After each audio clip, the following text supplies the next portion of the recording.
नमस्कार।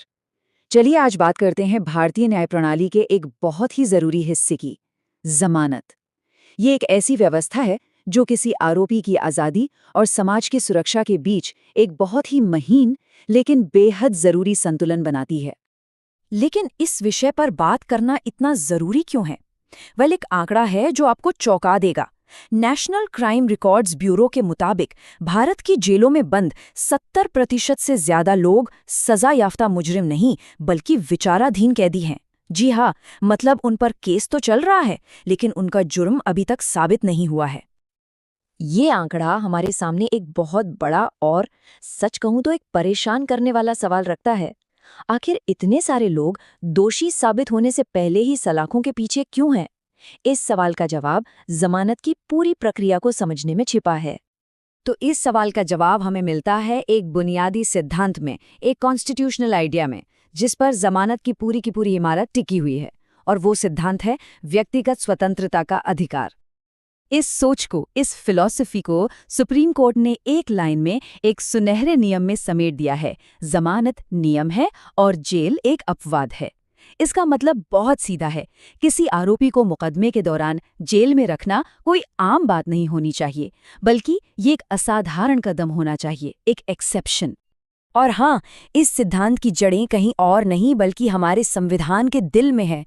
आर्टिकल 21 में ये कहता है कि किसी भी व्यक्ति को कानून की तय प्रक्रिया के बिना उसकी आज़ादी से वंचित नहीं किया जा सकता। जमानत का अधिकार इसी संवैधानिक गारंटी से निकलता है जो हर किसी को मनमानी हिरासत से बचाता है। अच्छा, जमानत को और अच्छे से समझने के लिए ना एक बहुत जरूरी फर्क समझना होगा। एक ऐसी चीज जिसे लेकर अक्सर लोग कंफ्यूज हो जाते हैं, गिरफ्तारी और सजा।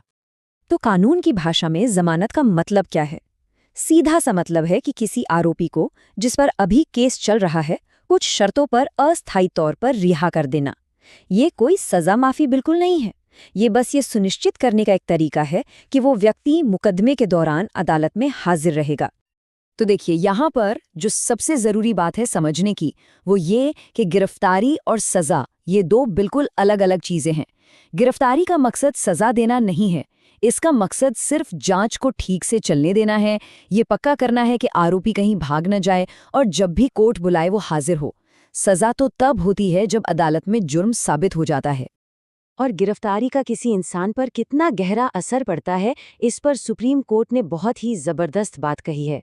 कोर्ट कहती है कि गिरफ्तारी किसी की इज्जत छीन लेती है, उसकी आज़ादी पर रोक लगाती है और जिंदगी भर के लिए जख्म दे जाती है। इसलिए इसे हल्के में नहीं लिया जाना चाहिए। तो अब अगला सवाल ये उठता है कि जब कोई जमानत के लिए अदालत जाता है तो कोर्ट ये फैसला करती कैसे है? क्या देखकर वो तय करते हैं कि जमानत देनी है या नहीं? इसके लिए एक सिस्टम है, एक टेस्ट है। इसका जवाब एक स्थापित पैमाने में छिपा है, जिसे जज जमानत की अर्जी पर विचार करते समय इस्तेमाल करते हैं। इसे ट्रिपल टेस्ट कहते हैं। इसमें अदालतें जो हैं वो मुख्य तौर पर 3 सवालों के जवाब ढूंढती हैं। पहला, क्या ये व्यक्ति फरार हो सकता है, मतलब भाग सकता है? दूसरा, क्या इस बात का डर है कि ये बाहर जाकर सबूतों से छेड़छाड़ करेगा या उन्हें मिटा देगा? और तीसरा, क्या ये गवाहों को डराएगा, धमकाएगा या किसी तरह से प्रभावित करने की कोशिश करेगा? लेकिन रुकिए, ऐसा नहीं है कि सिर्फ यही ट्रिपल टेस्ट ही सब कुछ है। नहीं, अदालतें पूरे मामले की तस्वीर को देखती हैं। जैसे कि आरोप कितना संगीन है, अगर जुर्म साबित हुआ तो सजा कितनी कड़ी हो सकती है, और आरोपी के खिलाफ अभी तक सबूत कितने मजबूत हैं। कभी-कभी बड़े आर्थिक घोटालों जैसे मामलों में समाज पर पड़ने वाले असर को भी ध्यान में रखा जाता है। तो जमानत से जुड़े ये सारे फैसले, ये पूरी बहस असल में एक आखिरी और सबसे जरूरी सिद्धांत पर आकर टिक जाती है। ये वो सिद्धांत है जो हमारी पूरी क्रिमिनल जस्टिस सिस्टम की बुनियाद है। और वो सिद्धांत है इनोसेंट अंटिल प्रूवन गिल्टी।